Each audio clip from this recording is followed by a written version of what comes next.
تہجد کے خاموش سجدوں اور زار زار بہتے ہوئے آنسوں کو وہ اللہ کبھی ضائع نہیں کرتا۔ یاد رکھیے گا کہ تہجد کے وقت آپ کی چھوٹی سے چھوٹی پکار بھی سیدھی عرش تک جاتی ہے۔ نصیب کی لکیروں کو بدل دیتی ہے تہجد کی دعائیں، اور تہجد سے یہ تعارف تمہارا بے وجہ تو نہیں ہو رہا، آخر کچھ تو ہے جو ممکن ہونا ہے۔ تہجد کی نماز اللہ نے بنائی ہی قبولیت کے لیے ہے۔ اگر تمہیں کوئی دعا تہجد تک لے گئی ہے تو جان لو تمہاری دعاؤں کی قبولیت ہو چکی ہے۔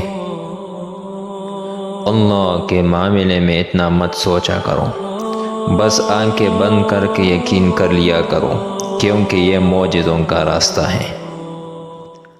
تہجد کے لیے تم خود نہیں جایا کرتے، بلکہ تمہیں چن لیا جاتا ہے، اور جس کو اللہ چن لیتا ہے وہ اللہ کا بہت لاڈلا بندہ ہوتا ہے۔ اگر تم اکیلے ہو اور کوئی ساتھ نہیں دیتا تو جان لو تہجد رب سے ملوانے کی طاقت رکھتی ہے۔ تہجد کی نماز کے لیے جاگنا اللہ کی بے شمار نعمتوں میں سے ایک نعمت ہے۔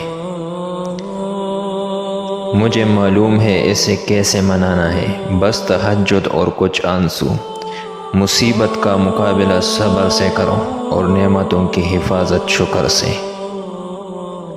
تم اجالوں کے خالق کو تہجد کی تاریکیوں میں مناؤ، پھر دیکھنا وہ تمہیں بھی معجزوں کی صبح عطا کر کے راضی کر دے گا۔